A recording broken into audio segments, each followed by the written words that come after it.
Sabi harus jam ni. Baca tak boleh. Allahumma salli ala Muhammad wa ala Allah Rabbi. Allahumma salli ala. Assalamualaikum warahmatullahi wabarakatuh. Alhamdulillahi rabbil alamin. Wassalatu wassalamu ala asyrafil anbiya'i wal mursalin wa ala alihi wa sahbihi ajma'in. Subhanaka la ilma lana illa ma 'allamtana innaka antal alimul hakim.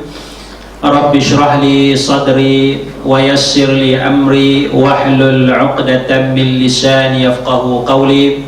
Subhanaka la ilma lana illa ma 'allamtana innaka antal alimul hakim. Wala haula wala quwwata illa billahil aliyyil azim. Amma ba'd. Makasih kepada Datuk Munir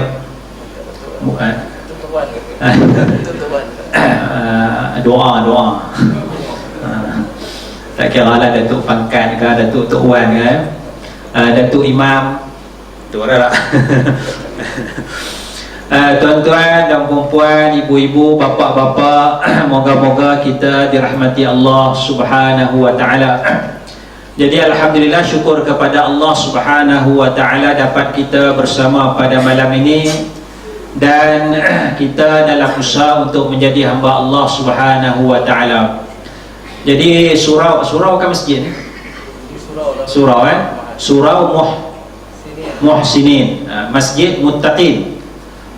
Jadi nama tu nama yang bagus lah ya. Orang Muhsin, Surau Muhsinin, orang yang berbuat ihsan, orang yang bersungguh-sungguh melakukan ibadah kepada Allah Subhanahu wa ta'ala. Masjid Muttaqin, masjid orang yang bertakwa kepada Allah Subhanahu wa ta'ala. Jadi alhamdulillah tuan-tuan dan puan-puan, ibu-ibu, bapa-bapa, moga-moga kita dirahmati Allah Subhanahu wa ta'ala. Saya sebenarnya nak datang kerap juga, tapi bila kapal terbang duk jatuh ni saya duk risau. Kan?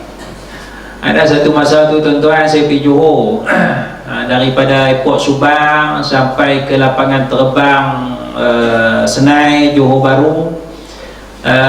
Kapal terbang tak boleh turun tuan-tuan, hujan lebat. Jadi dia pusing atas tu 1 jam. Kawasan Johor Bahru tu kita, ya Allah, kan, pegang Quran, baca Quran. Kan? Sebelum tu tak pegang Quran pun, duk lena sembang kawan.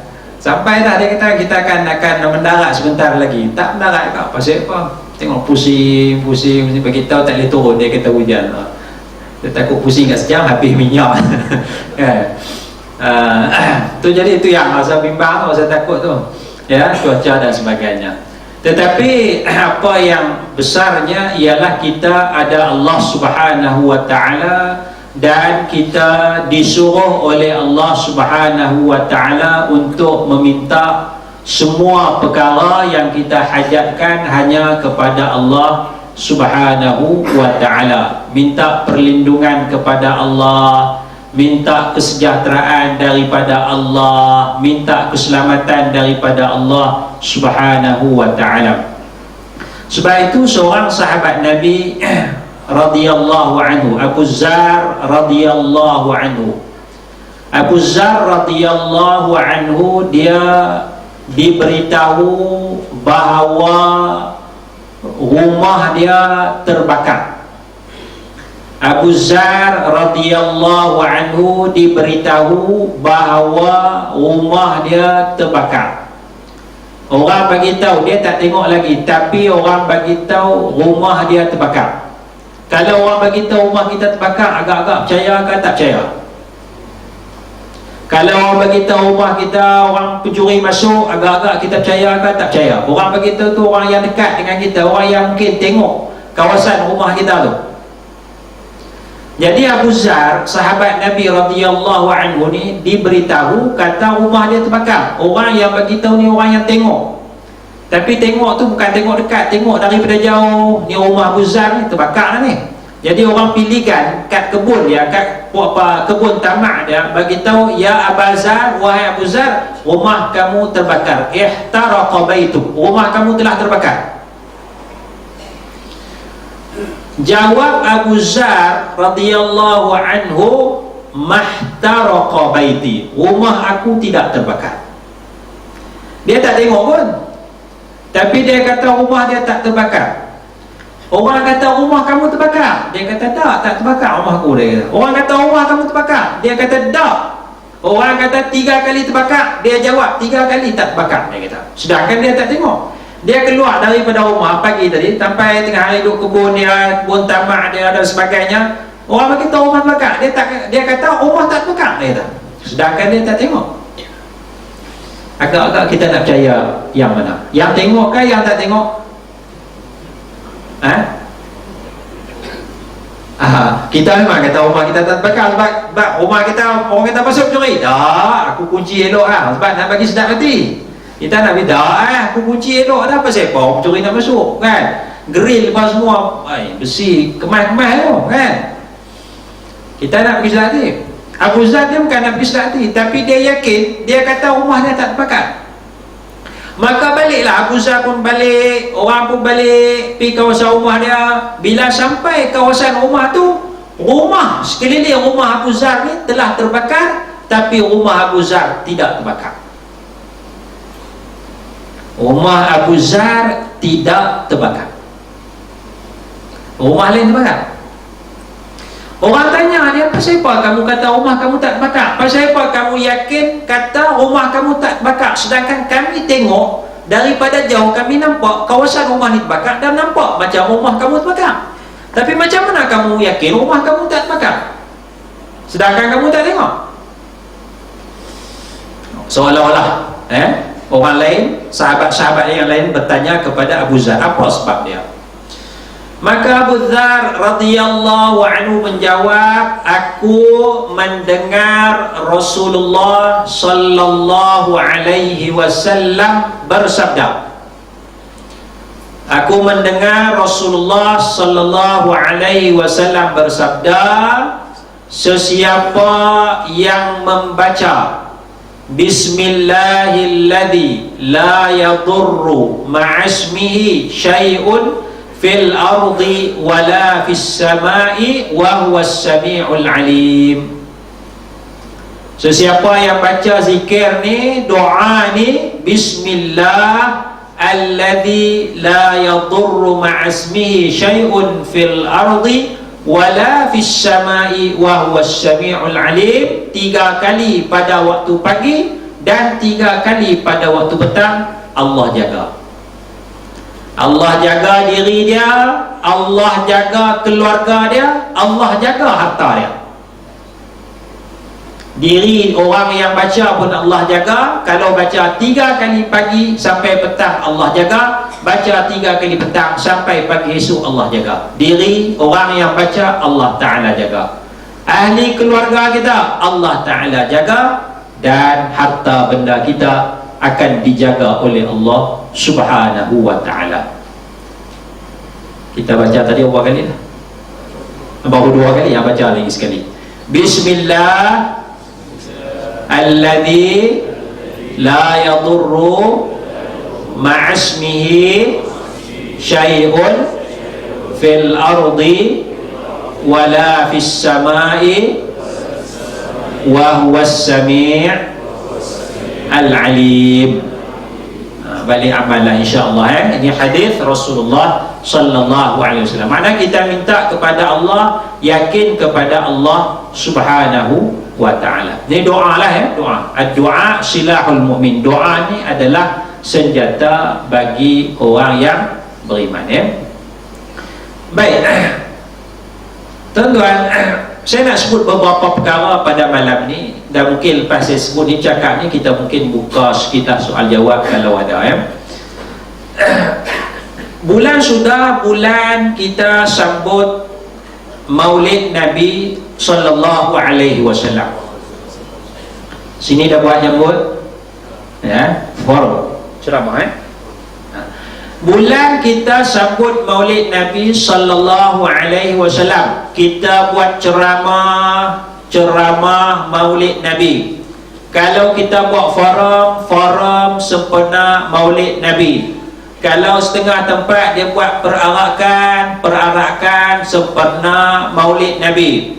Setengah masjid, setengah surau, setengah sekolah dia buat pertandingan bercerita sempena Maulid Nabi sallallahu alaihi wasallam. Apa saja yang buat, biasanya pada bulan Rabiul Awal kita kaitkan dengan sambutan Maulid Nabi sallallahu alaihi wasallam.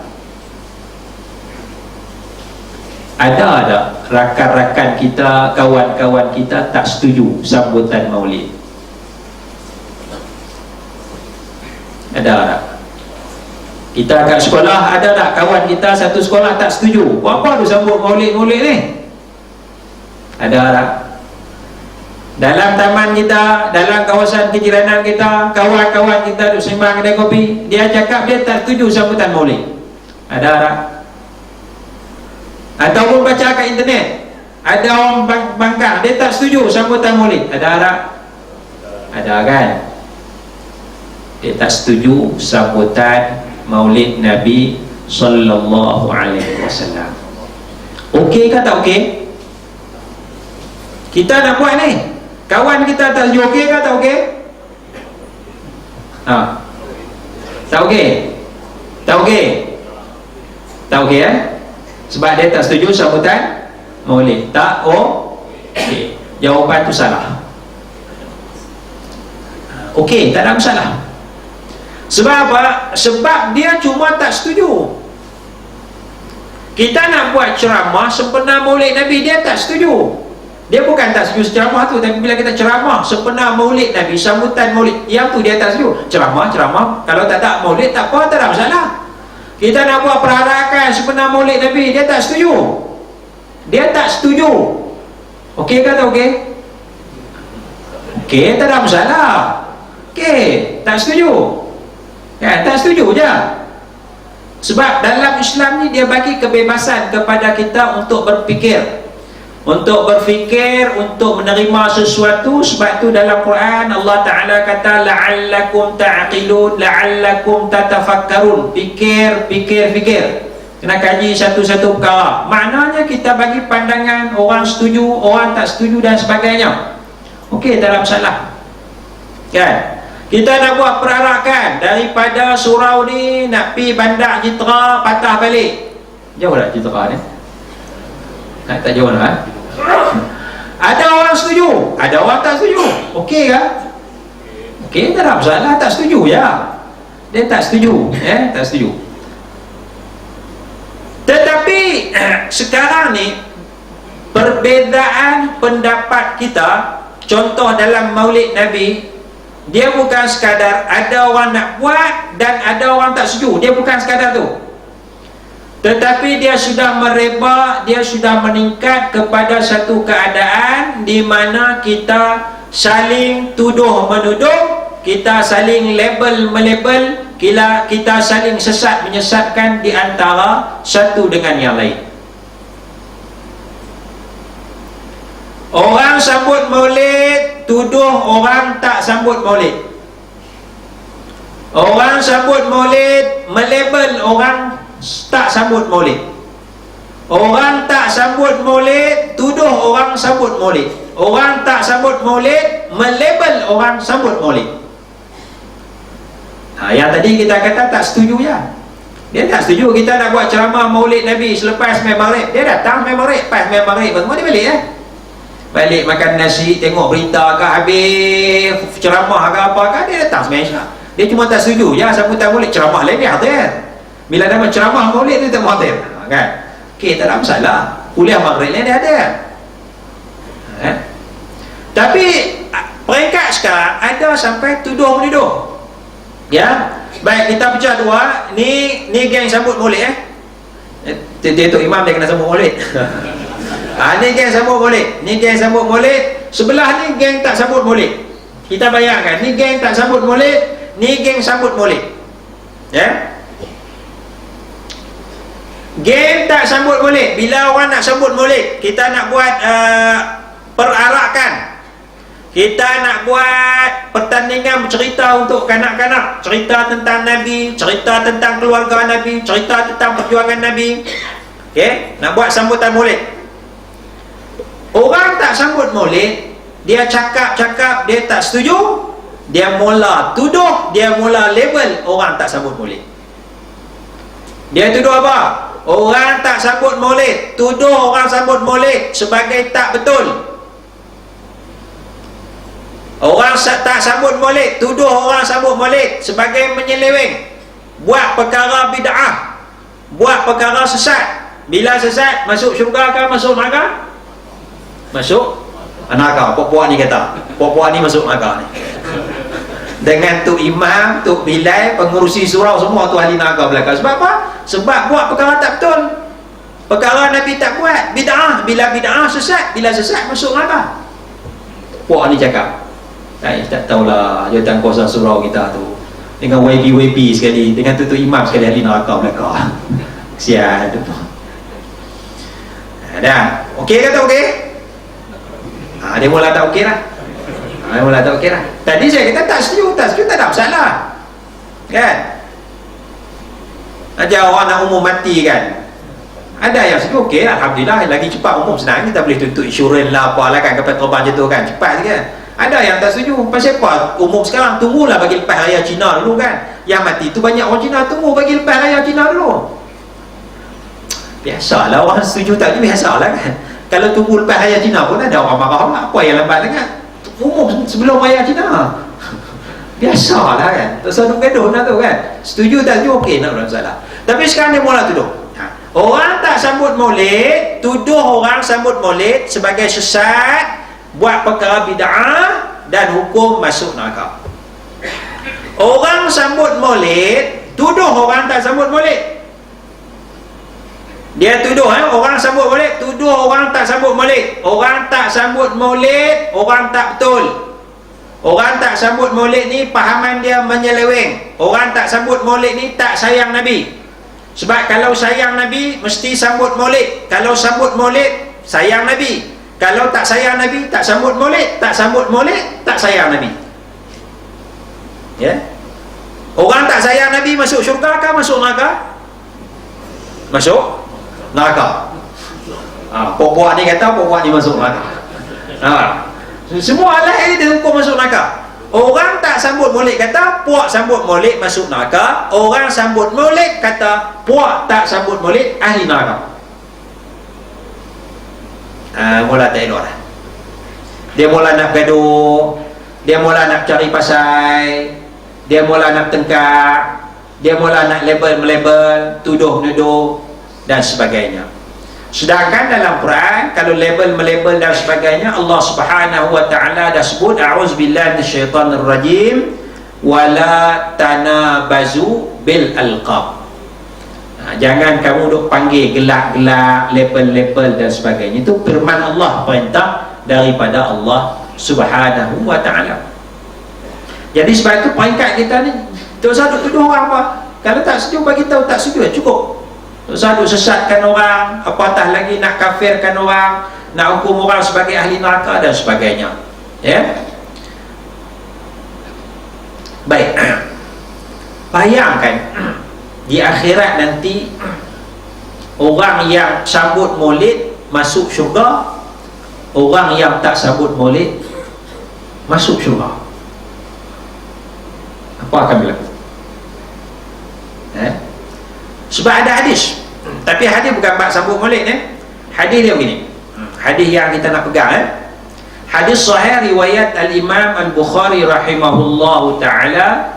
Kata Rasul sallallahu alaihi wasallam, yadhhakullahu ila rajulaini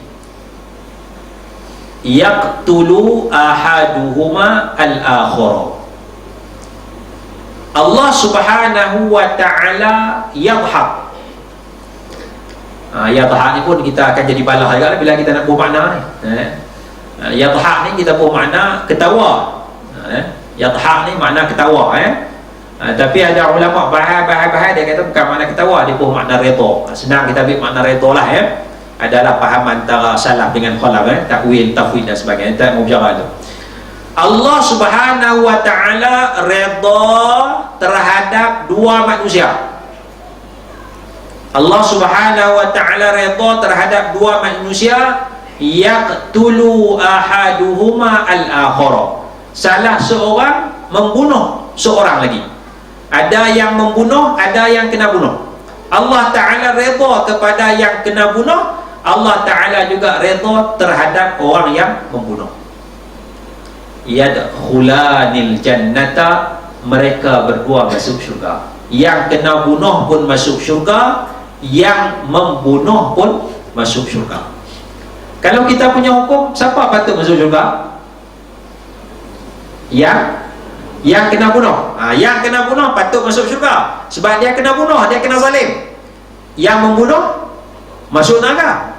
Hukum kita, yang membunuh masuk neraka, yang kena bunuh masuk syurga. Itu hukum kita. Tapi dalam hadis ni Allah Ta'ala redha, Allah Ta'ala hukum dua-dua masuk syurga. Yang kena bunuh pun masuk syurga, yang membunuh pun masuk syurga. Pasal apa? Pasal Nabi SAW huraikan, kata-kata A ni jahat, A jahat, dia bunuh B. A ni jahat, manusia A jahat, dia bunuh B, B kena bunuh, kena zalim, B ni mati syahid.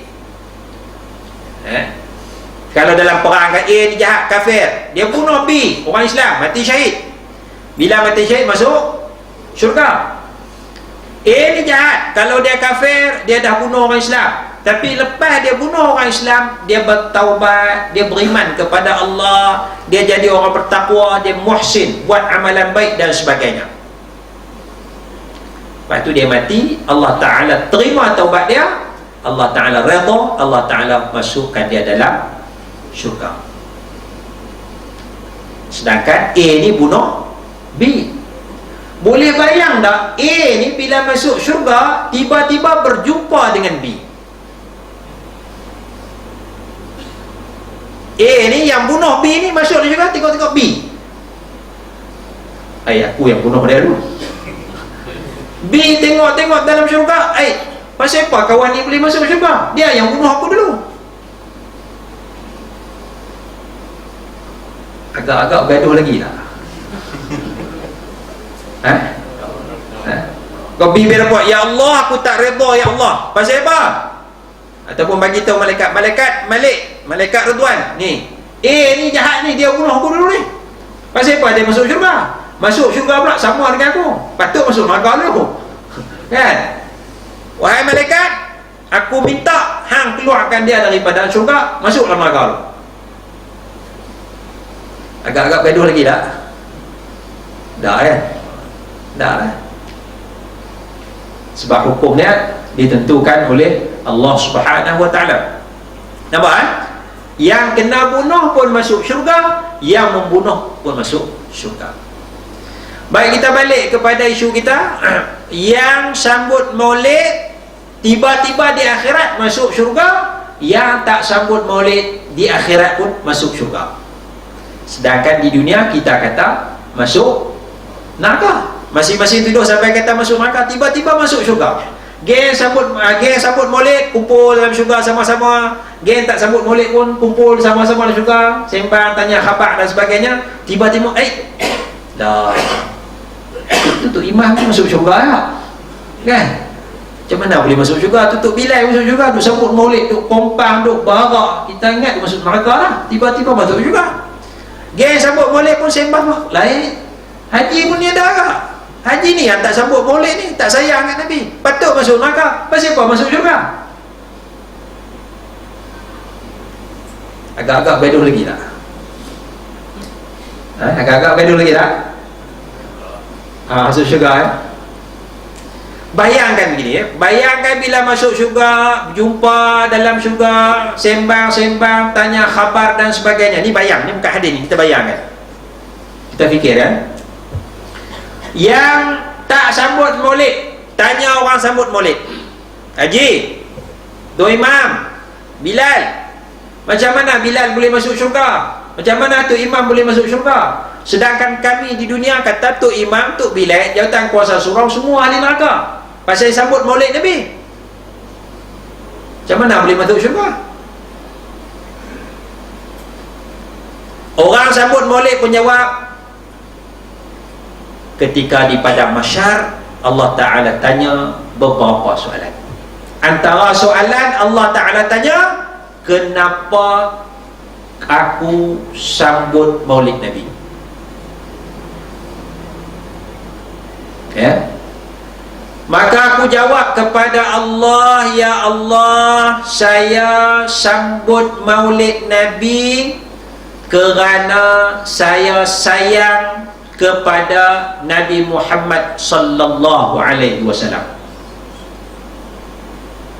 Ya. Oleh kerana saya sayang kepada Nabi, saya cinta kepada Nabi Muhammad sallallahu alaihi wasallam, saya nak ajak masyarakat kawasan saya kenal Nabi, sayang kepada Nabi Muhammad sallallahu alaihi wasallam. Oleh kerana itulah saya anjurkan majlis perarakan supaya orang keluar awal pagi pakai pakaian yang elok, tulis spanduk-spanduk bagi semangat sayang pada Nabi ni. Buat ceramah, buat forum cerita tentang Nabi Muhammad sallallahu alaihi wasallam supaya para jemaah dengar dan kenal dan dapat amalkan sunnah Nabi sallallahu alaihi wasallam. Saya buat pertandingan bercerita untuk kanak-kanak umur 7 tahun sampai 17 tahun supaya kanak-kanak ni, remaja ni baca cerita Nabi, pilih cerita-cerita yang elok dan mereka masuk pertandingan cerita balik apa yang mereka faham tentang sejarah Nabi Muhammad sallallahu alaihi wasallam. Saya buat semua ni ya Allah sebab saya sayang kepada Nabi Muhammad sallallahu alaihi wasallam. Agak-agak kita Allah marah ke Allah redha kalau kita jawab macam tu?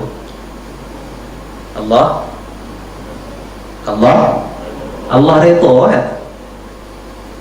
Pasal kita buat semua tu kerana sayang pada Nabi. Kalau tak buat pertandingan cerita sepeda maulid, budak-budak tak baca lah. Kita buat pertandingan cerita, hadiah pertama RM300. Semangatlah dia. Baca puluh-puluh cerita mana aku nak ambil ni kan, nak masuk pertandingan ni kan. Dia kenal tak Nabi? Dia kenal Nabi sebab dia baca cerita tu. Tapi kalau tak buat pertandingan tu, mampu je tak baca.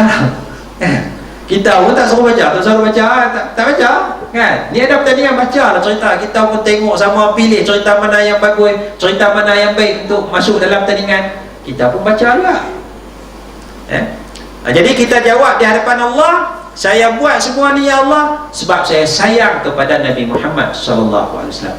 Insya-Allah Allah redha. Bila Allah redha masuk syurga, akan masuk neraka? Masuk syurga.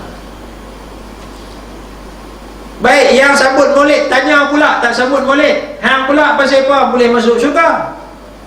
Aku dulu ingat, kami dulu ingat masuk neraka lah pasal tak sayang pada Nabi. Orang tak sambut maulid tak sayang Nabi, tak sambut maulid lah. Orang tak sambut maulid pun jawab, aku pun Allah Ta'ala tanya soalan tu juga. Pasal apa kamu tak sambut maulid? Ya Allah, saya tak sambut maulid Nabi sebab saya sayang dan cinta kepada Nabi Muhammad sallallahu alaihi wasallam. Saya sayang pada Nabi, saya pun baca sejarah Nabi, baca sirah Nabi, baca hadis-hadis Nabi. Saya tak jumpa pun satu hadis Nabi buat majlis perarakan sempena maulid Nabi. Jadi saya tak buatlah sebab Nabi tak buat. Saya nak ikut Nabi.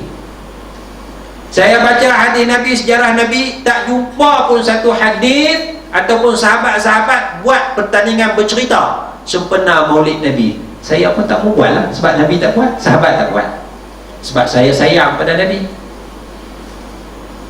Saya tak mau buat forum sempena maulid Nabi sebab Nabi tak pernah buat forum sempena maulid Nabi. Saya tak buat sebab saya sayang pada Nabi, saya nak ikut Nabi. Agak-agak Allah marah ke Allah redha? Allah redha juga. Allah redha juga. Pasal dia sayang pada Nabi, dia nak ikut Nabi. Dan Allah redha masuk syurga ke masuk neraka? Masuk syurga. Agak-agak kita bergaduh lagi lah. Aku tak puas hati ke, macam mana hang boleh masuk syurga? Aku tak puas hati, aku nak kira lagi. Hang mesti masuk neraka dulu sebab sambung molek. Hang mesti masuk neraka dulu sebab tak sambung molek. Maksud saya jangan bergaduh. Ya, jangan bergaduh. Yang sambut maulid ke tak mau sambut maulid, jangan bergaduh. Kita boleh berbeza pendapat, kita boleh setuju tak, alhamdulillah. Hidup dengan baik, hidup dengan harmoni. Tapi jangan bergaduh, jangan label-label, jangan sesat-menyesatkan di antara satu dengan yang lain. Sebab apa? Sebab bila kita bergaduh, kita label-melabel, kita sudah langgar perintah Allah Subhanahu wa ta'ala. Sebab itu dalam satu hadis Nabi pesan kepada kita, pesan kepada kita, ala unabbiukum bi afdala minas siyami was salati was sadaqati wal amri bil ma'rufi wan nahyi 'anil munkar. Wahai sahabat-sahabat, maukah kamu aku beritahu satu amalan yang lebih baik, satu amalan yang lebih afdal daripada 4 perkara. Satu amalan yang lebih baik daripada puasa sunat. Puasa sunat. Satu amalan yang lebih baik daripada solat sunat. Satu amalan yang lebih baik daripada sedekah sunat, sedekah. Dan satu amalan yang lebih baik daripada menyuruh berbuat baik dan mencegah mungkar. Ada lagi amalan. Puasa sunat bagus tak? Bagus kan? Sembahyang sunat bagus. Nabi sembahyang sunat berapa lama? Lama lah Nabi sembahyang sunat kan? Kan? Nabi sembahyang sunat lama. Kita sembahyang sunat cepat. Kan? Sembahyang sunat kita nak sembahyang cepat-cepat. Nabi sembahyang sunat lama-lama. Nabi sembahyang, kita sembahyang sunat seorang-seorang cepat-cepat. Nabi sembahyang sunat seorang-seorang lagi lama. Terbalik kita dengan Nabi. Kita sembahyang jemaah, kalau kita jadi imam, orang jadi tu imam ni dia tak baca surah-surah bawah-bawah ni. Kalau orang tak bisa jadi tu imam, orang biasa jadi tu imam tak kisahlah. Baru-baru jadi tu imam ni, dia nak, aku nak baca surah apa? Baca wadduha bawah ni tu imam, orang kata lekeh pula aku. Dia nak cari surah atas-atas tu. Kan? Baqarah ke, alam yaku apa ni, alam yaku ni bawah wadduha, banu amma yatasaalun ke, tabarakalladzi biyadihil mulk ke. Dia pulut 3 hari lagi jadi tu imam, tabarakalladzi. Nak habis juga 2 rakaat tu nak habis tabarakah kan. Baru orang tahu tu imam hebat kan. Nabi ringkas-ringkas kan. Misal Nabi sembahyang sunat Nabi sembahyang sunat. Nabi baca lepas Fatihah, Nabi baca surah Baqarah. Habis berapa ayat surah Baqarah? 286. Zaman tu mungkin tak sampai lagi 286 sebab wahyu masih ada lagi kan. Katalah 250, katakanlah 250 ayat. 2 juzuk juga tu kan. Habis surah Baqarah, Nabi tak rokok. Nabi baca pula surah An-Nisa. Habis surah An-Nisa, Nabi tak rokok. Nabi baca pula surah Ali Imran. Nabi susun Al-Baqarah pergi An-Nisa, patah balik Ali Imran, habis surah Ali Imran. 3 surah tu kira-kira dekat 4 juzuk 5 juzuk, baru 1 rakaat sembahyang sunat kan. Ada kata sembahyang sunat ni besar. Nabi rokok Nabi tu kurang sikit daripada diri tadi. Berapa lama pasnya habis surah Baqarah, surah An-Nisa, surah Ali Imran tu, rokok tu kurang sikit. Kalau lah diri tadi 1 jam, rokok tadi mungkin 45 minit, mungkin lah. Tak ada lah kan, buat sembahyang tasbih pun tak apa lah Tapi nak cerita kita besar sembahyang sunat Nabi kata, maukah kamu aku ceritakan amalan lebih baik daripada sembahyang sunat, daripada sedekah sunat, daripada sembahyang sunat, daripada puasa sunat, daripada solat sunat, daripada sedekah, daripada amal ma'ruf, daripada nahi munkar.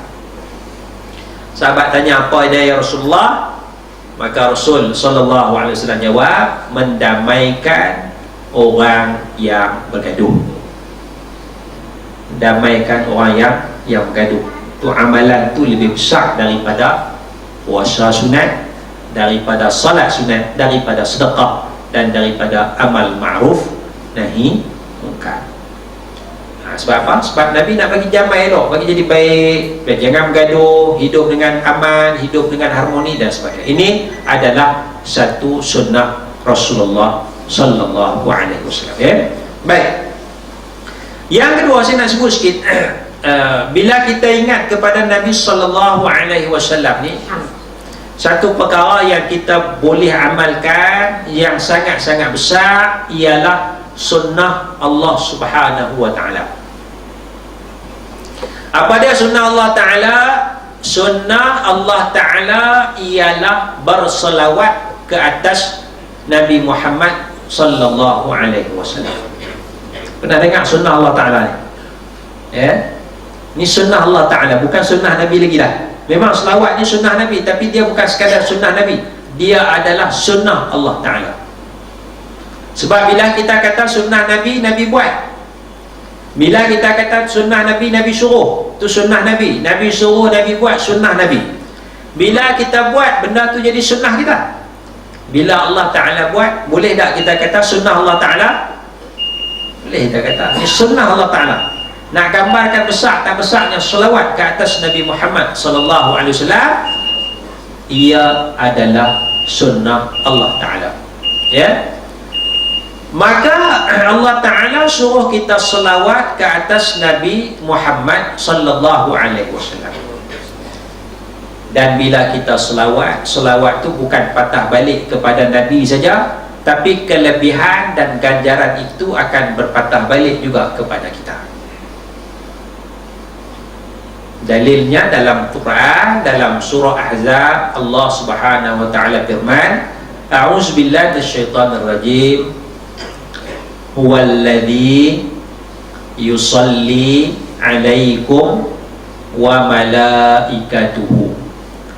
Allah Subhanahu wa taala berselawat ke atas kamu semua.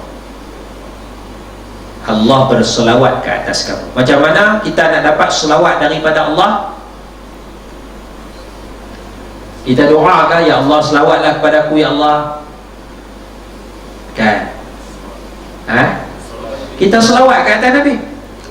Apabila kita selawat ke atas Nabi, man shalla alayya salatan wahidah, sesiapa yang selawat ke atas Nabi satu selawat, Allah selawat ke atas dia 10 kali selawat.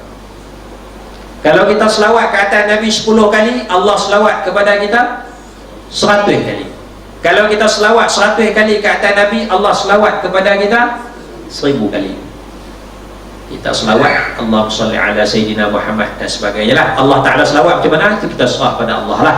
Tapi kita dapat selawat daripada Allah. Maka Allah Ta'ala kata, walladhi yusalli alaikum, Allah Ta'ala selawat ke atas kamu.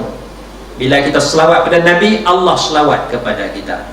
Wa malaikatuhu, dan juga para malaikat berselawat kepada kita. Apa hebatnya? Liyukhrijakum minaz zulumati ila nur, untuk Allah keluarkan kita daripada gelap-gelap kepada cahaya.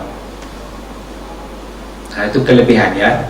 Allah bimbing kita, Allah pandu kita, Allah lorongkan kita ke arah jalan kebenaran, kepada cahaya, daripada kegelapan-kegelapan. Kita gelap banyak. Gelap tak nampak, macam-macam gelap lah. Gelap apa? Gelap pahaman, gelap dari sudut akidah. Kita tak tahu pahaman mana yang salah, pahaman mana yang betul. Sebab pahaman yang salah, pahaman yang betul ni, kalau dia bawa pahaman salah, dia tak bawa direct kata benda tu salah. Dia bawa betul, lepas tu kita dah percaya, baru dia ajak benda tak betul. Dia bukan ajak benda tak betul dari awal. Kalau ajak benda betul pada awal, kita tahulah. Kan? Dia ajak benda betul dulu. Betul. Kita dah percaya, barulah dia ajak benda tak betul. Ketika tu kita keliru. Nak kata betul, macam tak betul. Nak kata tak betul, tapi dia ajak betul dari dulu. Contoh di satu negeri Melaka, ada satu guru ni, dia mengajar Quran. Dia mengajar Quran, dia buka kelas Quran. Betul ke tak betul? Betul kan? Dia buka kelas Quran, mengajar Quran, dia ajak orang mengaji Quran. Betul. Bila orang dah mula mengaji Quran, dia cerita fakta-fakta tentang Quran. Antara yang dia beritahu, Quran zaman Nabi tak ada baris. Dia beritahu benda betul lah. Bertajwid dia ikhfa macam mana, iqlaq macam mana. Elok lah, elok kan. Tapi dia beritahu Quran zaman Nabi tak ada baris. Betul ke tak betul? Betul. Dia beritahu Quran zaman Nabi tak ada titik. Ba tak ada titik, ta tak ada titik, sa tak ada titik, fa tak ada titik, qaf tak ada titik, sad ba tak ada titik. Betul tak betul? Betul. Sebab tu baca baris lari, ni titik lari, baca lari. Misal dalam Quran, in ja'akum fasiqun binaba'in fatabayyanu. Apabila orang datang bawa berita kepada kamu, orang bawa berita, fatabayyanu, maka cari bukti. Jangan percaya lagi, cari bukti. Fatabayyanu, 5 huruf titik tu. Fatabayyanu, 5 huruf yang ada titik. Tapi ada dalam Quran, orang baca macam lain. Dia baca fatathabbatu. Fatathabbatu. Apabila orang bawa berita kepada kamu, hendaklah kamu semak dulu. Fatathabbatu. Sabitkan berita tu benar tak benar. Nampak tak baris titik dia. Ini fatabayyanu. Fa sama-sama fa. Fata sama. Fatabay, ba, titik atas ke bawah? Bawah. Berapa titik? 1. Fatabay. Fatatha, titik atas bawah? Atas. Berapa titik? 3. Yang ni titik bawah, yang ni titik atas. Sebab tak ada titik. Fatabayya, titik atas bawah? Bawah. Berapa titik? 2. Fatathabba, titik atas bawah? Bawah. Sama-sama bawah. Yang ni berapa titik? 2. Yang ni 1 titik. Fatabayyanu, nun, titik atas 1. Fatathabbatu, ta, titik atas juga tapi 2. Sama je. Bila tak ada titik, fatabayyanu pun boleh baca, fatathabbatu, ada bacaan fatatabatu pun boleh baca, tak ada masalah. Tapi kita baca dalam Quran fatabayyanu lah. Jadi faham ni, dia cerita, dia ajak kelas Quran, ajak orang baca Quran betul. Dia bagi fakta tentang Quran, tak ada titik, tak ada baris, betul. Mana dia ajak betul-betul, orang dah mula percaya. Dia masuk peringkat yang seterusnya, kita kena baca Quran baris atas semua dia. Ni Melaka ni orang cerita ni, pejabat agama ni. Saya pergi Melaka, ada pejabat agama bawa berjalan, dia ceritalah ajaran-ajaran yang ada kat Melaka ni. Baca Quran baris atas dia kata. Sebab Quran tak ada baris zaman Nabi. Kita mula keliru, betul ke? Kita duk majlis sekolah rendah, sekolah menengah, ada baris elok lah. Tapi kita nak kata dia tak betul, dia mula ajak kelas Quran, dia ajak kita ikut Quran. Dia bagi tahu fakta-fakta tentang Quran yang betul. Kita dah percaya dah, tiba-tiba dia bagi benda yang keliru sikit, kita nak kata dia tak betul, tak boleh, tak berani. Sebab dia guru Quran. Kita nak kata dia betul, nampak pelik sangat. Kita tu kita keliru. Jom kita baca Quran bagi atas. Basama ala laha ala rohamana ala rohayama.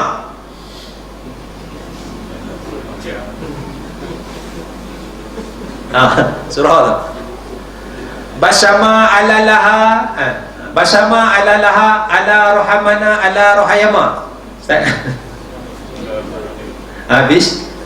Bismillahirrahmanirrahim. Bismi basama Allah ala laha, Ar-Rahmani ala rohamana, Ar-Rahim ala rohayama. Ala hamada ala laha roba ala alamayana, ala rohamana ala rohayama. Alhamdulillah, alhamdulillahi rabbil alamin. Ala hamada ala hamada ala laha roba ala alamayana, ala rohamana ala rohayama, malaka yawama ala dayana, ayaka na'abada wa ayaka nasata'ayana, ahadana ala sorata ala musatayaqama. Ada orang baca orang kata? Tahu tak? Jadi kalaulah sampai tahap tu kita keliru, betul ke orang ni mengajak ni Quran bagi hatas semua ni? Kita keliru. Macam mana kita nak hilangkan kekeliruan tu?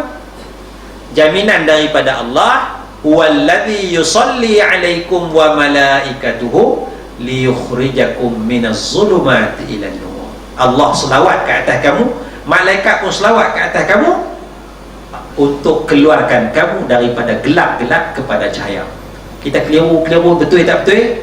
Banyak-banyak selawat kepada Nabi, insya-Allah Allah akan bagi bimbingan panduan kepada kita. Kelebihan selawat tu akan patah balik kepada kita. Ayah Pin, saya tanya Ayah Pin, saya tanya sendiri. Tok Ayah pergi Tok Ayah. Tok Ayah, pengikut Tok Ayah berapa ramai? Dia kata ramai tak ramai tu, dia kata kalau raya tu, dia kata raya puasa tu kita sembelih lembu 2 ekor habis makan. Berapa ratus orang, berapa ribu, 2 ekor lembu habis makan dia tak? 2,000, 1,500 air raya turun mai daripada Kuala Lumpur, macam-macam mai daerah tu air raya pertama, air kedua, 2 ekor lembu sedia habis kan. Banyak tu orang kata ramai tak ramai. Saya tanya dia, dia duduk sembang dia, panggil dia Tok Ayah Ayah Bin. Tapi masa tu dia cerita benda biasa je, cerita alam ghaib, dia cerita baru balik daripada alam jin. Jumpa dia pukul 2 pagi sampai pukul 6 pagi.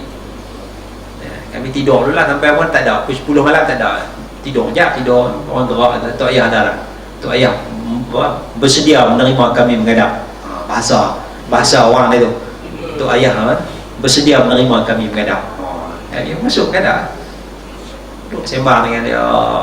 Dia cerita bawa balik alam jin. Dia kata dakwahan daripada jin sana jin sini. Dia kata dia pakai baju merah, t-shirt warna merah, pakai seluar jin warna biru. Dia gulung rokok daun kan.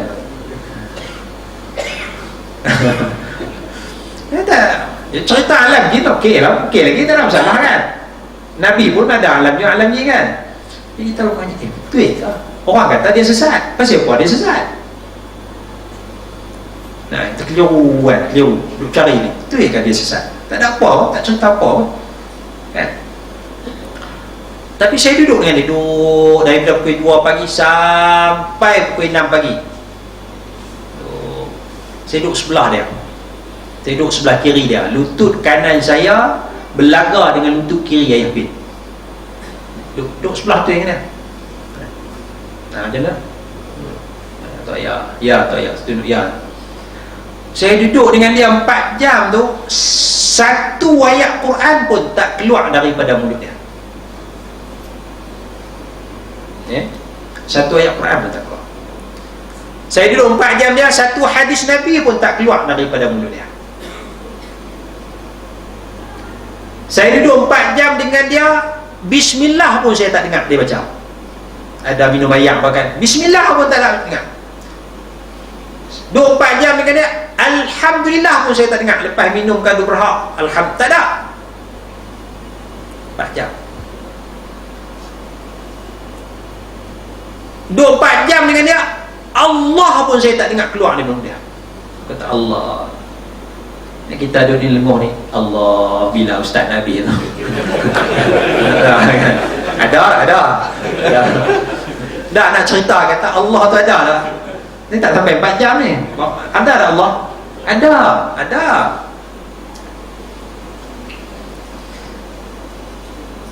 Ada orang buat, dia tengok benda maksiat.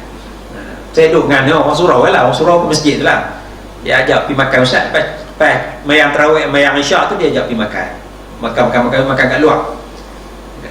Jadi makan kat restoran tepi jalan tu, kedai tepi jalan, makan tunggu meja lah, 4-5 orang kami. Dia pakai jubah, pakai baju Melayu, pakai kepiah, ada yang pakai songkok, ada yang pakai sobat, pakai baju Melayu. Orang surau kan, baru balik Malaysia.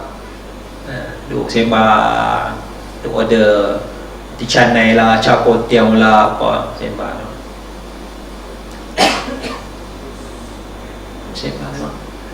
Lalu 2-3 orang perempuan muda, bukan Islam. Lalu tu pakai seluar pendek. Seluar pendek tu lah nampak paha, baju dia baby size, kecil lah. Bila lalu tu saya duduk sembang sikit-sikit lah, tengok aku sembang tu. Bila lalu je perempuan-perempuan muda ni geng-geng surau ni, geng-geng masjid ni, dia kata apa? Dia kata Subhanallah, indahnya ciptaan Allah. Dia tengok orang lalu kan, Subhanallah. Tak boleh siapa Subhanallah, indah ciptaan. Yang mana tu ciptaan Allah kan, langit gelap ya, dah bintang sikit-sikit. Oh, dia pun tengok.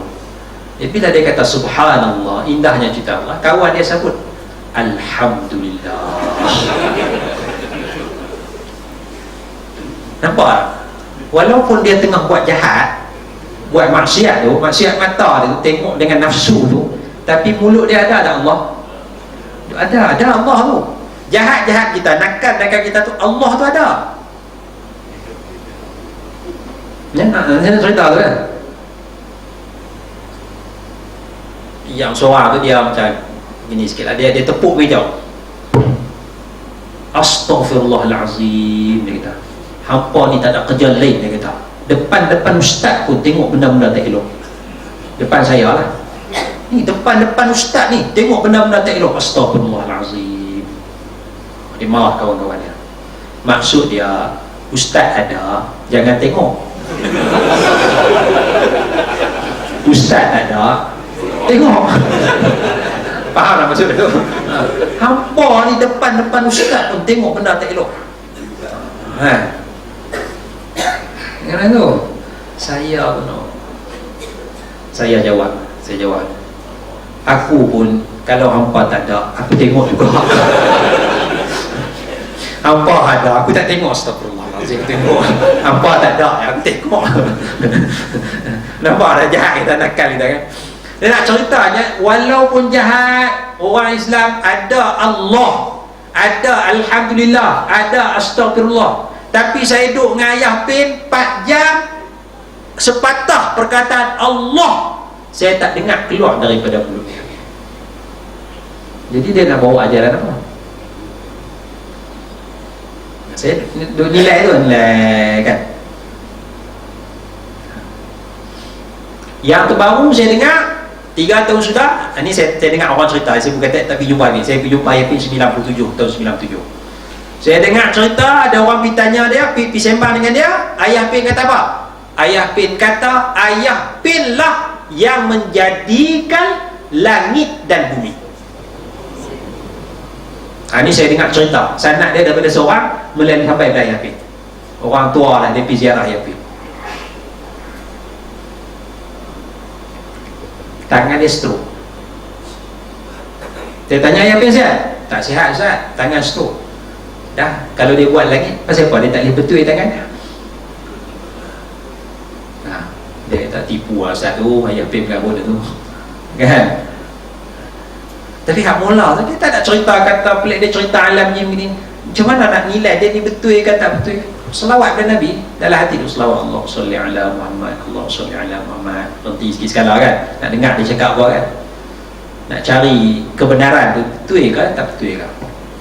Ini jaminan daripada Allah Subhanahu wa ta'ala kepada kita Jadi sebab itulah kita antara zikirnya selain daripada yang awal saya sebutkan bismillahilladzi la yadurru ma'asmihi syai'un fil ardi wala fis sama' wa huwas sami'ul alim, naklah kita memperbanyakkan selawat kepada Nabi Muhammad sallallahu alaihi wasallam. Bagaimana nak selawat? Cara mudahnya sebut Allahumma salli ala Muhammad ataupun Allahumma salli ala sayyidina Muhammad wa ala ali sayyidina Muhammad. Yang tu paling ringkas, paling mudah, itu yang paling baik, kerana lafaz itu datang daripada Nabi Muhammad sallallahu alaihi wasallam. Yang datang daripada lain ulama-ulama tu tahap dia baik-baik je, dia bukan paling baik. Kalau kita kata ulama buat paling baik, lebih baik daripada Nabi, yang tu dah mengarut lah. Yang ulama buat baik, tak ada masalah, boleh amal. Tapi yang terbaik adalah yang datang lafaznya daripada Nabi Muhammad sallallahu alaihi wasallam. Baik, cukup dua perkara saya nak sebut. Saya nak buka sikit kalau ada soalan lah, ruang masa. Boleh ya? Ada apa nak tanya? Ya, yang belakang dah kan?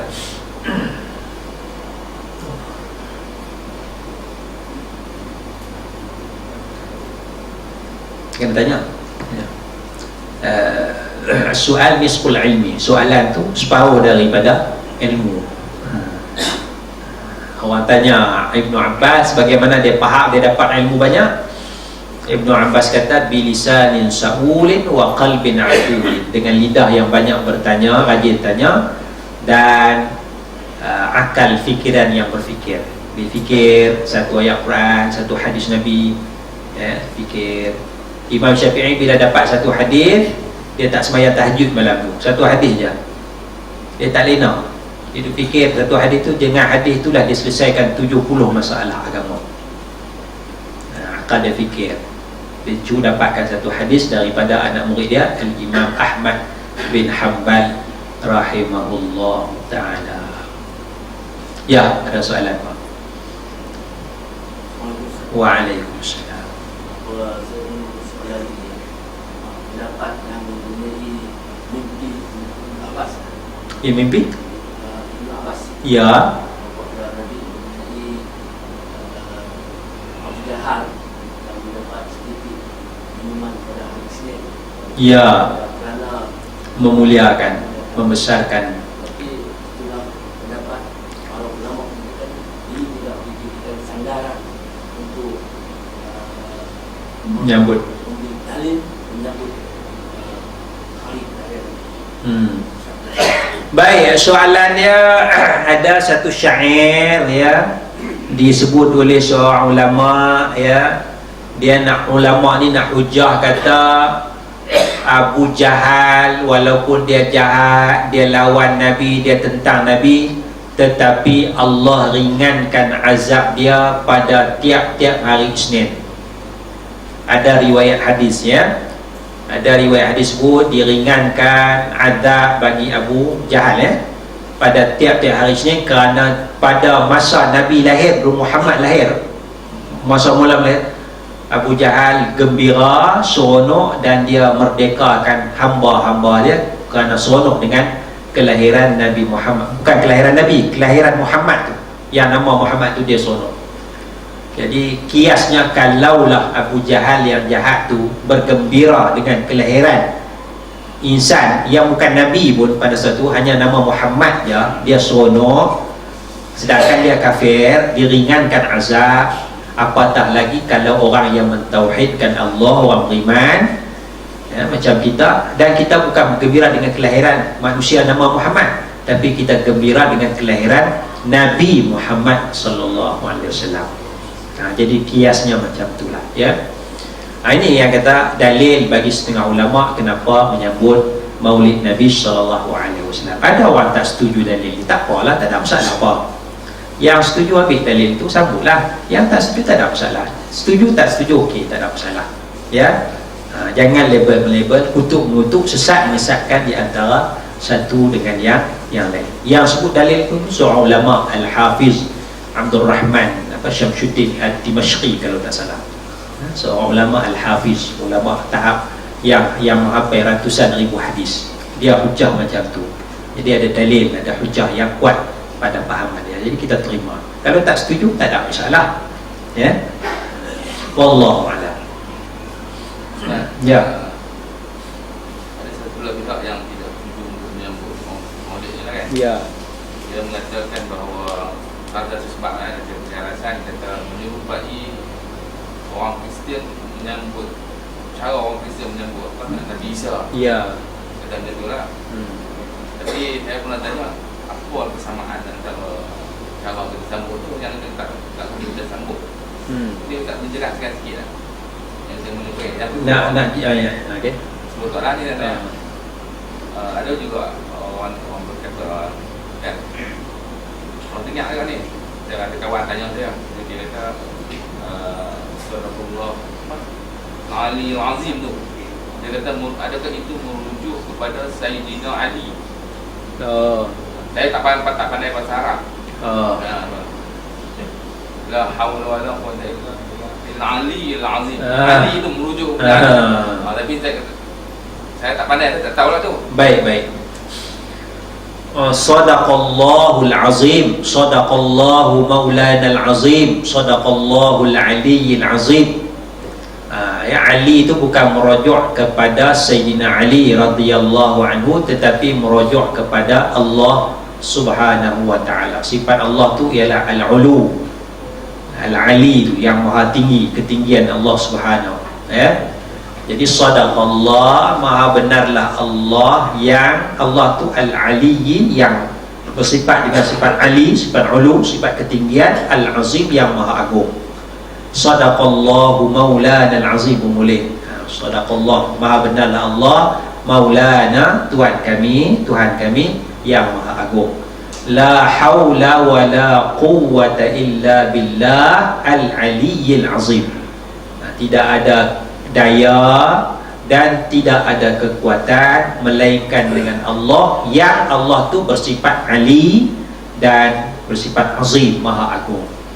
Jadi ali itu adalah sifat kepada Allah subhanahu, adjektif sifatnya, bukan merujuk kepada Sayyidina Ali radhiyallahu anhu.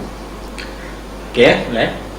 Yang soalan yang tadi utama, kita sambut, kalau yang sambutlah. Yang tak sambut dia kata menyerupai lah, menyerupai dengan sambutan orang sambut sambutan Jesus tu kan, Nabi Isa.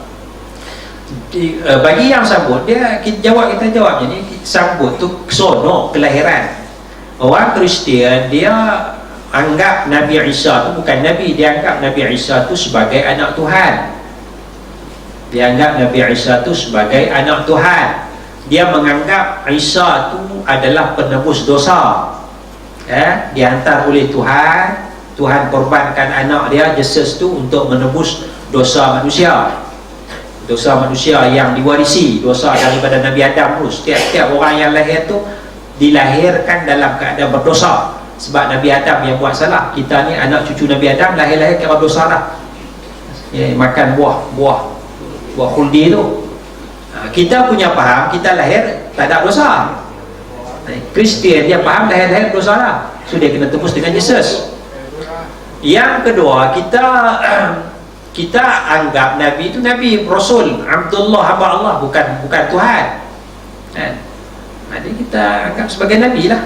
Nabi sonok dengan kelahiran Nabi, sonok dengan kebangkitan Nabi, kerasulan Nabi Muhammad sallallahu alaihi wasallam. Tak ada siapa nak mempertuhankan Nabi, kan? Tak ada. Jadi itu beza lah di antara Jesus dengan Nabi Muhammad sallallahu alaihi wasallam. Tapi sebenarnya kalau kita kata Jesus tu Nabi Isa, kita pun sonok juga dengan Nabi Isa. Sebab kita kena beriman dengan Nabi Isa. Kita kena beriman, wajib beriman kan. Salah satu rukun iman beriman dengan para rasul. Beriman para rasul bukan beriman dengan Nabi Muhammad saja. Beriman dengan para rasul. Antara rasul ialah Nabi Isa. Nabi Isa tu Jesus. Jadi kita kata Jesus tu adalah Rasulullah. Ya. Sebab tu kita boleh pakai baju tu, I love Jesus tu, okey lah. Christmas kita pakai baju tu, boleh I love Jesus, saya cintakan Jesus. Jesus tu Nabi Isa lah. Kita maksud Jesus tu Nabi Isa, tak ada masalah. Kita boleh buat baju Jesus and Muhammad. Jesus and Muhammad worship the same God. Boleh, tak ada masalah kan? Nabi Muhammad sembah Allah, Jesus pun sembah Allah kan? Jesus and Muhammad worship the same God, worship Allah, tak ada masalah. Bahkan ada seorang baru ni masuk Islam sebab dia bila dia tengok t-shirt tu, dia Kristian Iban Bidayo. Bila Christmas baru ni orang Islam tu pakai baju tu buat dakwah street, dia Kristian, dia rasa pelik. Bila dia rasa pelik kan, kongsi Tuhan yang sama, the same God kan, dia cari. Alhamdulillah minggu sudah dia masuk Islam pasal baju tu. Mula dengan baju tu, baju tu dia tak puas hati kan, sebab dalam baju tu dia Jesus and Muhammad worship the same God. Dia tak puas hati. Bila tak puas hati dia cari. Akhirnya Allah Ta'ala bagi hidayah pada dia. Alhamdulillah perempuan Islam. Ada benda-benda. Jadi I love Jesus tu okey, tak ada masalah. Maksud kita Nabi Isa lah. Sekarang ni Kristian menganggap Jesus sebagai Tuhan. Itu salah Jadi itu beza lah. Beza di antara Nabi Isa dengan Nabi Muhammad sallallahu alaihi wasallam. Sambutan antara Kristian dengan sama juga. Kalau lah tak boleh sambut, mana kita pun tak boleh sambut birthday anak kita. Siapa yang tak buat birthday tak tiup lilin? Mesti tiup lilin kan? Sambut birthday anak kau, cucu kau pasang lilin kan? 2 batang, 3 batang, 7 batang kan? Jom pakai tiup ramai-ramai. Itu tiup pada mana? Bukan budaya kita, bukan budaya orang Islam. Ambil daripada belah sana juga lah kan? Tapi tak ada siapa bangkang pun, orang lama tak kata apa, biar pergi lah. Sebab adat macam tu, dia lupa biar pergi lah kan. Tapi menyerupai juga, tapi tak ada yang i'tiqad apa. Bukankah kita i'tiqad kata kalau tak tiup tu umur tak panjang ke apa, kata tak apa pun. Saja seronok sebelum potong kek kan. Kan, pakai tiup tu je lah, seronok ya. Jadi ada dalil mesti. Yang nak tak setuju sambut maulid pun ada dalil, ada hujah. Yang nak sambut maulid pun ada dalil, ada hujah. Beramallah dengan cara masing-masing. Sebab benda-benda tu khilaf di kalangan para ulama ya. Kita jangan bergaduh bab-bab khilaf ni. Pegang bab-bab yang ulama sepakat ya. Yang ulama sepakat. La yunkaru al-mukhtalafu fi wa innama yunkaru al-mujma'u alaih. Jangan ingkar benda khilaf ulama. Jangan ingkar, jangan bergaduh.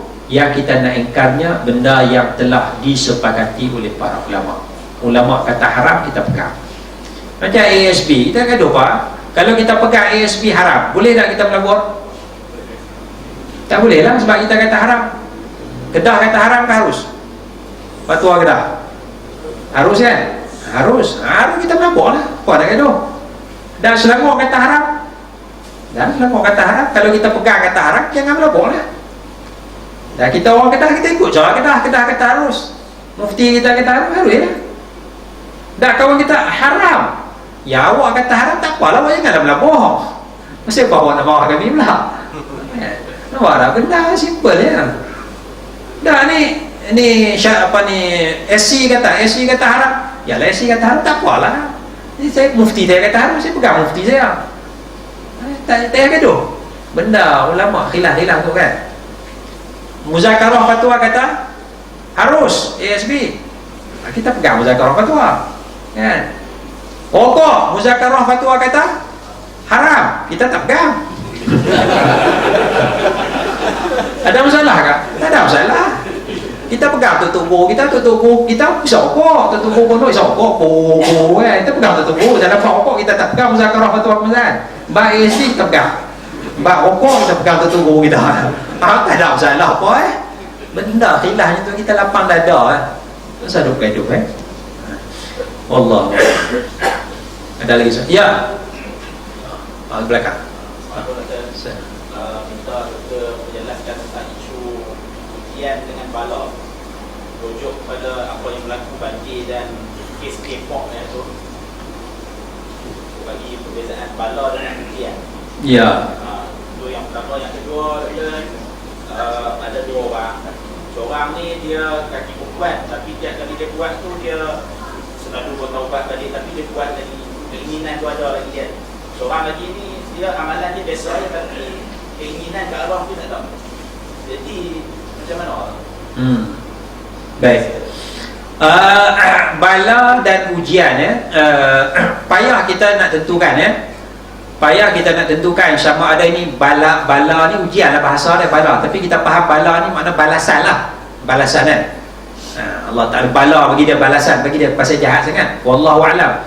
Kita mungkin nampak satu sudut ni balasan daripada Allah kepada dia, tapi mungkin dari satu sudut dia anggap benda tu ujian bagi dia. Ya. Katalah orang kena banjir, musibah banjir, rumah dia terbakar. Kita marah kat dia, kita anggap itulah jahat sangat. Allah Ta'ala bagi bala kat dia. Dia mungkin dia rasa baik, mungkin dia ada kawan-kawan yang dia buat baik. Kawan-kawan tu kawan yang tengok rumah dia terbakar tak kata balasan, ni ujian lah, ni baik sangat, ni Tuhan uji lah benda. Jadi kan kami tak sampailah tahap baik tu, Allah Ta'ala tak uji kami macam tu. Nampak tak? Jadi kalau orang yang benci, rumah terbakar, rumah Tuan Haji ni terbakar, orang benci kat dia, orang anggap tu balasan. Orang yang sayang kat dia anggap tu sebagai ujian. Nampak tak? Sudut pandangan masing-masing berbeza. Hakikat sebenar hanya diketahui oleh Allah Subhanahu wa Ta'ala. Begitulah keadaannya. Jadi sebab itu kita tak boleh hukum tetap sangat balasan bagi dia. Kita hanya sangka, mungkin sangka kita ni balasan, mungkin ini ujian banyak. Takat tu je sangkaan saja yang boleh. Samalah dengan K-pop dan sebagainya. Apa tu yang tu? Dua orang yang satu buat jahat tapi dia bertaubat kepada Allah. Satu orang lagi dia jenis baik je, payah nak buat jahat. Jadi hukum dia akan ditentukan oleh Allah. Sebab masing-masing ada pahala, masing-masing ada dosa. Ya, masing-masing ada pahala, masing-masing ada dosa. Bila orang tu buat jahat, dia ada dosa, lepas tu dia bertaubat, Allah Ta'ala Maha menerima taubat. Kalau dia taubat sungguh-sungguh, kan? Keinginan ada tu menyebabkan dia lawan dengan nafsu dia. Maaf, dia tewas buat maksiat balik. Lepas tu dia rasa insaf, dia taubat balik. Dah lama sebulan, 2 bulan, dia buat jahat balik. Lepas tu lepas jahat, dia rasa menyesal, dia taubat balik. Jadi maknanya ada dosa, ada pahala. Mana lebih besar? Ini akan ditentukan oleh Allah Subhanahu. Kita harap itulah. Kita tak boleh kata dia ahli neraka, kan? Tak boleh neraka. Cuba kita harap Allah Ta'ala terimalah taubat dia kot. Dekat tu je lah kita boleh kata. Nak confirm syurga pun kita tak berani sebab dia jahat. Nak confirm neraka pun tak berani sebab dia taubat. Kita harap baik, sangka baik cukup lah. Jadi hak seorang lagi tu, alhamdulillah dia tak buat maksiat. Dia mungkin tak ada keinginan, ada keinginan pun sikit sangat lah. Maknanya tak ada lah dosa sangat. Dia ada pahala je kan. Kita harap maknanya ikhlas lah. Ikhlas tu insyaAllah lah Allah Ta'ala akan terima. Ya, lagi. Salam. Saya nak tanya soalan. Saya pernah solat dengan seorang Wahabi. Jadi kami 2 orang. Jadi saya macam kita solat duduk belakang dia, duduk belakang sikit kan. Dia panggil saya tu sebaring dengan dia. Lepas saya tanya dia pasal apa, dia cakap, dia kata yang beza imam ni adalah orang yang suara lebih kuat. Jadi panggil baik. Dia sama je, cuma dia ada hadis jamban bi jambin. Bermakna apa jamban dengan jambin? Jadi imam dengan makmum ni dalam hadis dia kata jamban bi jambin, tepi-tepi, jamban bi jambin. Jadi yang kata yang ikut pahaman Wahabi ni dia faham hadis tu sama balik. Dia faham hadis tu, dia pegang hadis tu sama balik. Kita faham hadis tu sama balik tapi belakang sikit. Tumit kaki tu belakang sikit. Masing-masing beramal dengan hadis tu, tapi tafsiran berbeza. Jadi orang yang faham Wahabi, dia faham hadis itu mesti sama, tumit dengan tumit, sama, imam dengan makmum. Kita faham tak? Mesti beza sikit. Jadi saya lebih cenderung kalau kita beza sikit, belakang sikit lah.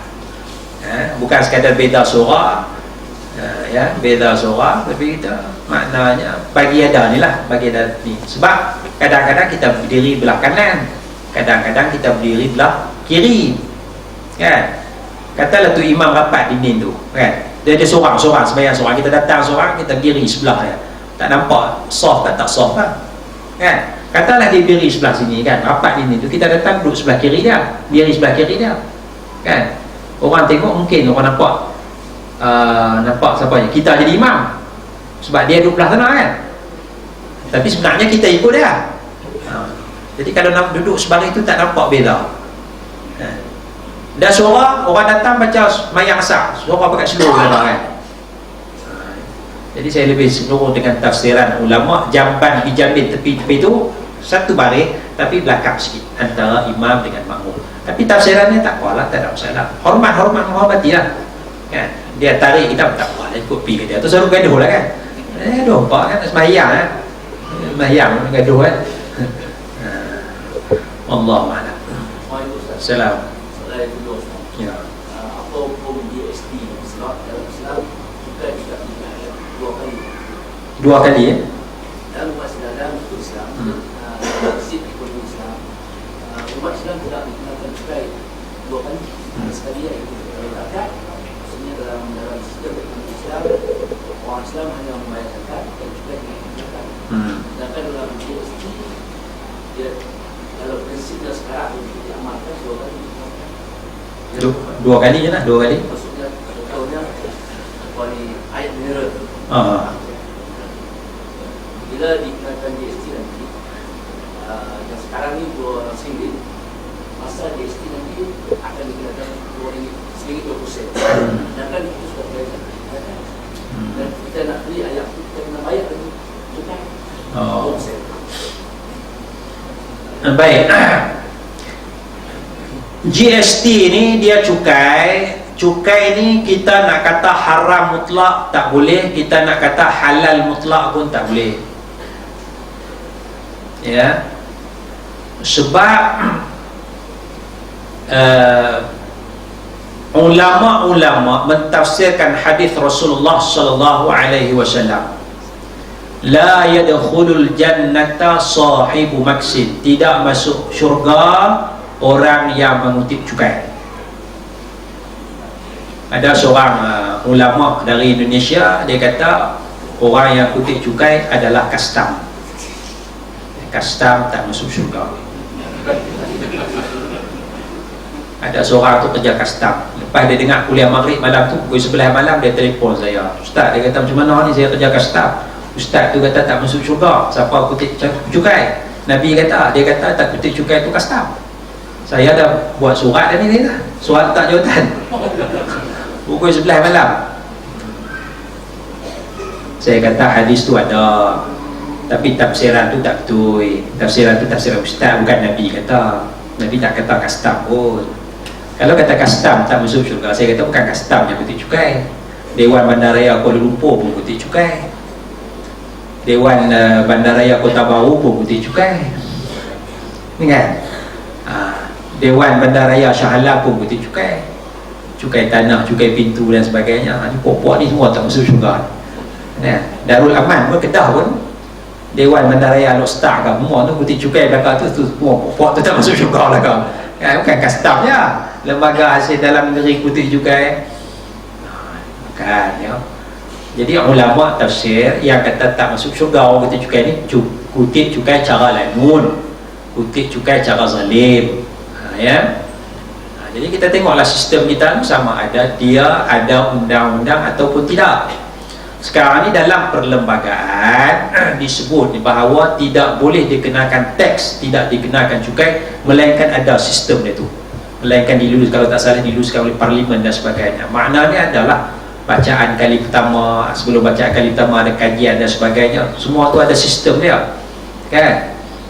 Jadi kalau lanun tu hari ni dia kata 10%, minggu depan dia naik 20%, minggu depan lagi naik 30%, lepas tu dia turun balik kan, bulan depan naik pula 50%, ikut suka dia. Yang tu tak ada sistem. Sekarang dia ada sistem. Jadi ini terdedah. Jadi tak boleh kita kata haram mutlak, sebab dalam Islam tak kutip cukai. Zaman Sayyidina Umar pun dia kutip cukai, namanya dharibah. Sistem tu cukai tu dah ada dah. Sistem percukaian dalam Islam tu dah ada dah, sistem tu. Cuma kadar dia tu banyak mana. Mungkin kita tak setuju 6% tu, kita nak minta kurang jadi 4%, kita nak minta kurang jadi 2%. Itu kita bincang lah kan. Tapi nak kata haram mutlak tak boleh lah, sebab mana-mana ni Dewan Kelantan pun kutip cukai lah, Perlis pun kutip cukai, Darussunnah kutip cukai, Pulau Pinang pun kutip cukai lah kan. Mana ada kutip cukai kan. Dalam semua kutip cukai dalam undang kita. Rakan-rakan kita pun kerja Dewan Kelantan kutip cukai pula, isteri kita pun kali kerja kutip cukai kan. Takkan perempuan ni tak masuk syurga orang ni. Kita kena faham tafsiran hadis Rasulullah SAW. Jadi boleh bincang, setuju tak setuju boleh bincang lagi. Minta turun lagi 6% tu tinggi, minta turun jadi 3%. Lawan lah, fight lah. Itu sistem tu kita ada. Jadi tak boleh kata haram mutlak, tak boleh kata halal dan mutlak. Ada syarat-syarat, ada sifat-sifat yang disebut oleh para ulama. Setuju deh. Saya jawab cara ilmiah ni, cara hadis ni, cara ulama ni, cara apa perbincangan di kalangan ulama. Kita mau jaga sentimen ya. Wallahu a'lam. Ya. Sebenarnya berkolakan ini Islam kami. Kata Islam ni tak bersatu. Ya. Kerana dengan aku ulama dia mengatakan semua doa Allah makbul kepada Allah. Ya. Tapi doa Rasulullah minta untuk satu ke Islam ni tak dimakbulkan. Ya betul. Allah Ta'ala, Rasulullah minta beberapa perkara, 3 perkara. Yang ketiga tu Allah Ta'ala tak makbulkan, iaitu janganlah umat aku dimusnahkan oleh perpecahan, perperangan di antara mereka. Yang tu Allah Ta'ala tak kabulkan. Jadi sebab tu kita bergaduh kerana bab fiqah. Bab fiqah, bab kecil je bab fiqah ya, gaduh. Bab gerak jari tak gerak jari, gaduh. Bab nak kata usolli ke tak mau kata usolli, gaduh. Patut kita bergaduh orang tak semayang tu. Ni dia semayang, cuma dia ni kata usolli kata tak kata usolli, tak apa. Tu so gaduh lah kan. Ada orang tu tanya, dia tanya tu nak bergaduh, dia kata ustaz, dia kata lepas kita bangun tahiyat tu kita nak tolak bangun rakaat ketiga tu, kita tangan kita tolak macam ni ke ataupun tolak macam ni? Tolak cara penumbuk ke? Tolak cara penampak? Saya kata tolak pi lah lagu mana pun tak kisah Tolak penampak pun tak apa, tolak penumbuk pun tak apa, tolak pegang orang sebelah pun tak apa. Ikut suka lah. Tak tolak mana-mana pun tak apa, ikut suka lah. Yang penting bangun je. Bangun sembahyang. Nampak? Kadang-kadang dia cari gaduh. Dia nak, kalau dia kata jenis penumbuk je, dia tak mau dah cara penampak ni. Kalau yang pegang penampak, dia tak mau dah penumbuk. Itu yang benda cik-cik yang kita nak gaduh dan sebagainya jadi itulah. Sebab tu kita nak cari kesatuan di kalangan umat. Kita boleh beza pendapat, kita boleh setuju tak setuju, tapi jangan kita sesat-menyesatkan, label-label, kutub-mutuk di antara satu dengan yang lain. Allah a'lam. Ya. Macam mana dikatakan rapatkan soft, dan adakah tidak rapatkan soft itu menyebabkan hilang pahala jemaah? Baik, rapatkan soft. Ini antara benda yang sukarlah sebab bila kita nak rapatkan soft ni kaki kita temu antara kaki kawan bau kita bertemu dengan bau kawan. Sekali kalau pakai buat lagi pada orang luas lagi tu.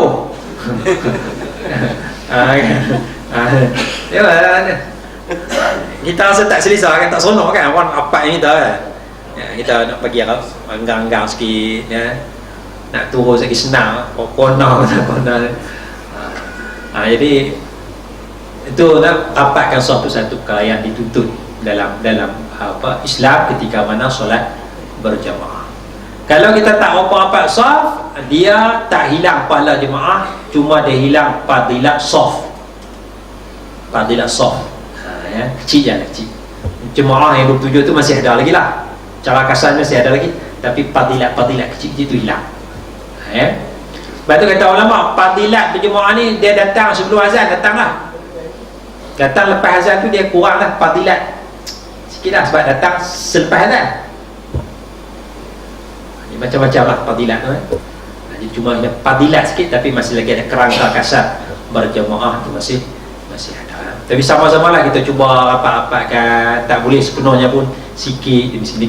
Janganlah nampak enggang sangat sampai orang lain boleh masuk, ataupun setengah orang boleh masuk. Makin rapat sikit InsyaAllah. Baiklah, sekadar itu untuk pertemuan pada malam ini. Mohon maaf jika ada salah dan silap. Sama-samalah kita berselawat kepada Nabi, sama-samalah kita mendamaikan di antara umat Islam yang bergaduh, rakan-rakan yang bergaduh. Carilah titik pertemuan, sebab benda-benda khilaf ini tidak akan selesai sampai bila-bila ya. Wallahu a'la wa a'lamu bissawab. Assalamualaikum warahmatullahi wabarakatuh.